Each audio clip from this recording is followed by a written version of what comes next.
सर्वप्रथम त मेरो सम्पूर्ण नेपालमा हुने दाजुभाइ तथा दिदीबहिनीहरू इष्टमित्र सम्पूर्णलाई म मेरो परदेशी गुड्डेको तर्फबाट नमस्कार भन्न चाहन्छु। अनि भोलि हुन गइरहेको चुनावी माहौल निकै नेपालमा एकदम खुसीका साथ सबै सम्पन्न भएको देख्न चाहन्छु र हाम्रो नेपाल हामी नेपाली भनेर सबैजना अगाडि बढिदिनु होला। कुनै पार्टीले म यो पार्टी म ऊ पार्टी त्यो पार्टी भनेर झै झगडा नगरिकन लफडा नगरिकन एकदम सभ्यताको साथ सबैले सफल बनाइदिनु होला। भोलिको दिन भनेको हामीले 5 वर्षको लागि हामीले एउटा प्रधानमन्त्री चुन्ने हाम्रो सुवर्ण अवसर मौका हो र त्यसले चाहिँ राम्रोसँग सदुपयोग गरिदिनु होला भन्न चाहन्छु। कसैलाई दबाब नदिनु होला। कसैले पनि त हाम्रो पार्टीमा आइज, त मेरो पार्टीमा आइज, त हाम्रो पार्टीलाई भोट हाल्नै पर्छ भनेर डर त्रास कसैले पनि नदेखाउनु होला। र भोट हाल्ने मान्छेले पनि मलाई फल्नाले यस्तो भनेछ, मलाई ढिस्काले यस्तो भनेछ, डर देखाएको छ, उ गरेको छ भनेर नडराउनु होला। नडराइकन एकदम स्वतन्त्र भएर आफ्नो मनमा कुन छ, कुन आफूले पार्टी मन परेको छ त्यसलाई भोट हाल्नु होला र कसैको दबाबले, कसैको करकापले, कसैले उ गरेर त्यसमा चाहिँ कोही पनि डराएर त्यसरी भोट नहालिदिनु होला। शान्तिपूर्वक गरिदिनु। सबैजना नेपाली, हामी नेपाली, हाम्रो नेपाल भनेर अगाडि बढ्नु होला। त्यो भन्नको मतलब हामी नेपाली हो, हाम्रो नेपाल हो, हामीले बचाउने हामी नेपालीले नै हो भनेर त्यसरी अगाडि बढ्नु होला। म यो पार्टी त्यो पार्टी भनेर कसैले पनि नभन्नु होला। आफ्नो मनमा कुन इच्छा लाग्छ, कुन नेता मनपर्छ त्यसैलाई चुनेर एकदम खुल्ला दिल लगाएर मन लगाएर भोट हाल्नु होला है।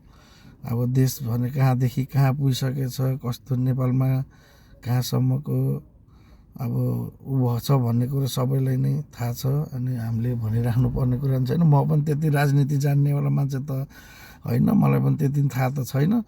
तर पनि हेर्दामा चाहिँ धेरै पिछडिएको छ हाम्रो देश। हामी परदेशिनीको कारण पनि हामीले एउटा राम्रो नेता नपाएर, एउटा राम्रो नपाएर हामी सबै दाजुभाइ दिदीबहिनीहरू परदेशिनु परेको छ। नेपालको स्थिति त्यस्तै छ।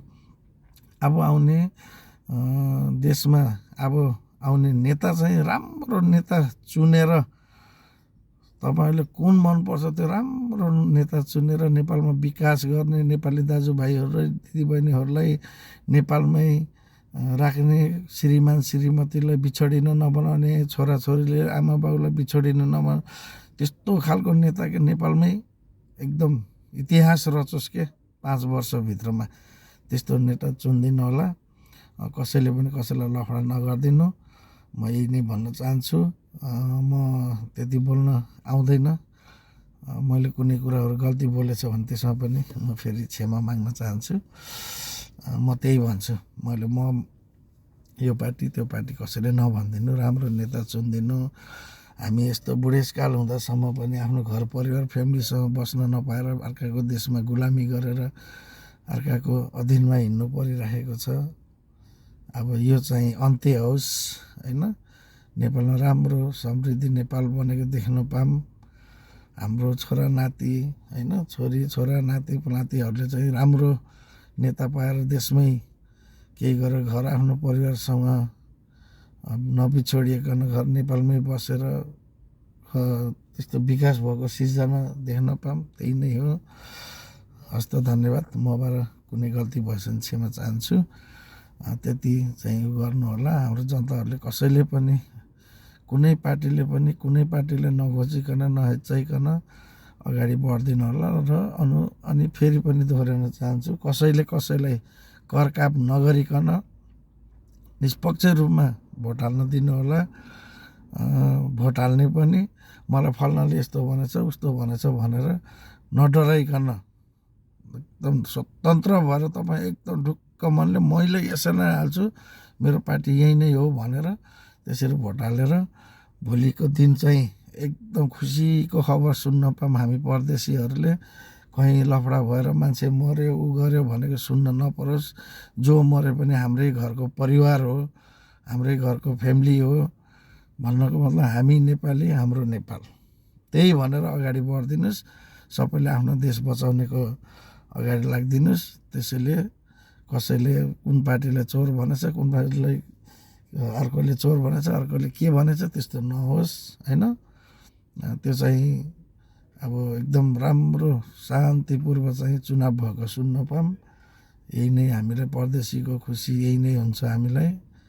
अनि सबभन्दा अर्को कुरा के भन्न चाहन्छु भने कुनै पनि पार्टीहरूले पनि पैसा बाँड्ने गरेर भोट किन्ने यस्तो गरेर त्यस्तो अगाडि नबढिदिनु। सबभन्दा भोलिको दिन भनेको जनताले चुन्ने दिन हो, जनताले चुन्ने दिन हो भोलि भनेको। कुनै पनि नेताले म राम्रो छु ऊ छु भनेर कुनै पनि नेता पनि अगाडि नबढिदिनु। भोलि भनेको जनताले चुन्ने दिन हो।